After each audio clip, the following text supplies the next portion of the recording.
ہمیں نضر ابن حارث کے آگے کے بال بہت اچھے لگتے ہیں، ان کے زلفیں بہت اچھی لگتی ہیں، جب وہ عمامہ یا پگڑی اتار لیں تو ان کے بال آگے کے بڑے خوبصورت ہیں، اور ان بالوں کی وجہ سے میرا دل نضر ابن حارث کے اوپر آ گیا۔ آپ نے کہا جاؤ۔ اب نضر ابن حارث کو دوبارہ بلایا گیا۔ نضر ابن حارث جب دوبارہ آئے، امیر المومنین نے کہا آئے نضر، پگڑی اتارو۔ نضر ابن حارث نے جب عمامہ اتارا، پگڑی اتاری، تو کیا دیکھتے ہیں کہ ادھر کے آگے کے بال واقعی ان کے بڑے ہوئے ہیں۔ یہاں آپ پیچھے کے بال بڑھا سکتے ہیں تھوڑے بہت، یہاں تک یہاں تک یہاں تک، لیکن آگے کے بال آپ یہ زلفیں جو ہوتی نا، کبھی دیکھا کبھی کبھی کچھ لوگ تیرے نام سلمان خان ہجڑے جیسی وہ ایکٹنگ ایسے، یہ آگے کے بال صحیح نہیں ہیں۔ قرآن نے آگے کے بالوں کے بارے میں کیا کہا؟ لَنَسْفَعًا بِالنَّاسِيَةِ، قیامت کے دن ہم ابو جہل کو پیشانی پکڑ کر گھسیٹیں گے اور گھسیٹ کر جہنم میں ڈال دیں گے۔ پیشانی، ماتھا تھوڑی پکڑا جاتا ہے، کوئی پکڑ کے دکھائے پکڑ جائے گا؟ نہیں۔ تو پیشانی پکڑنے کا مطلب یہ آگے کے بال، یہ بال پکڑ کر ابو جہل کو گھسیٹ کر اس کو جہنم میں ڈالا جائے گا قیامت کے دن۔ تو میرے بھائیوں، آگے کے بال، پیشانی کے بال رکھنا یہ ابو جہل کی نشانی ہے، ابو جہل کی عادت ہے۔ ابو جہل نے آگے کے بال رکھے تھے، اس لیے اللہ نے ابو جہل کے بالوں کا ذکر کر دیا۔ ہم اس کو آگے کے بال پکڑ کر، پیشانی کے بال پکڑ کر اس کو گھسیٹتے ہوئے جہنم میں ڈال دیں گے۔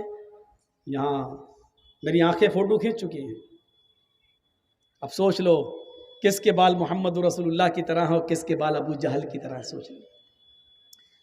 تو نضر ابن حارث کے جب بال دیکھے تو کہا امیر المومنین نے، اے نضر ابن حارث، تمہارے آگے کے اور سامنے کے بالوں نے مدینے کی عورتوں کو فتنے میں ڈال دیا، مدینے کی عورتوں کو خطرے میں ڈال دیا ہے۔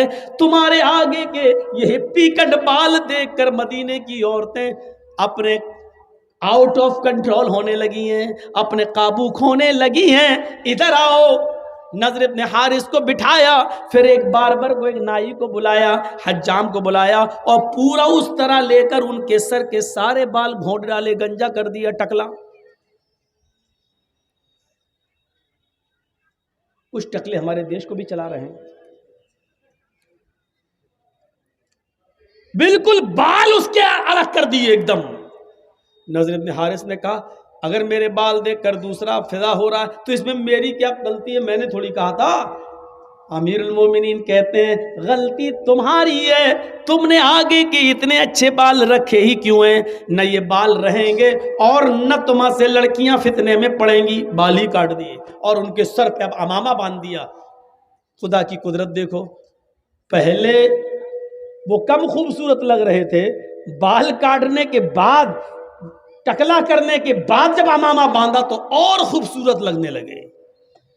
اب مدینے کی ایک لڑکی ان پر فدا ہوتی تھی، بال کٹنے کے بعد، عمامہ باندھنے کے بعد 10 لڑکیاں ان کے اوپر فدا ہونے لگی۔ حضرت عمر نے کہا یار یہ تو معاملہ ہی عجیب ہو گیا، الٹا ہو گیا، میں تو بال کاٹ کے بھی صحیح نہیں کر پایا، پہلے تو ایک لڑکی مر رہی تھی، اب تو 10 مرنے لگی۔ تو کہا میرا کیا قصور ہے؟ کہا تمہارا قصور نہیں ہے، لیکن تمہیں اب مدینے میں رہنے کی اجازت نہیں ملے گی۔ تم جب تک مدینے میں رہو گے تو مدینے کی لڑکیاں فتنے میں مبتلا ہو جائیں گی، اس لیے ساری لڑکیوں کو تو مدینے سے نکالا نہیں جا سکتا، تمہیں ہم مدینے سے نکال رہے ہیں۔ کہا امیر المومنین مدینے سے نکال کے آپ جہاں بھیجیں گے وہاں کی لڑکیاں فتنے میں پڑیں گی؟ کہا کہ میں ایسی جگہ تمہیں بھیج رہا ہوں جہاں مسلمان نہیں ہوں گے، ہم تمہیں عیسائیوں کی بستی میں بھیج رہے ہیں اور تمہارے اوپر یہ ذمہ داری ڈال رہے ہیں کہ تم وہاں جا کر دین کی تبلیغ کرو گے، دین کی دعوت دو گے، دین کا پیغام پہنچاؤ گے۔ وہاں رہنے کے بعد اگر کوئی اسلام لے آتی ہے اور اس کے بعد تم سے شادی کرنا چاہتی ہے تو شادی کرنے میں کوئی حرج کی بات نہیں ہے، کم سے کم مدینے کی لڑکیاں تو فتنے میں محفوظ رہیں گی فتنے سے۔ نضر ابن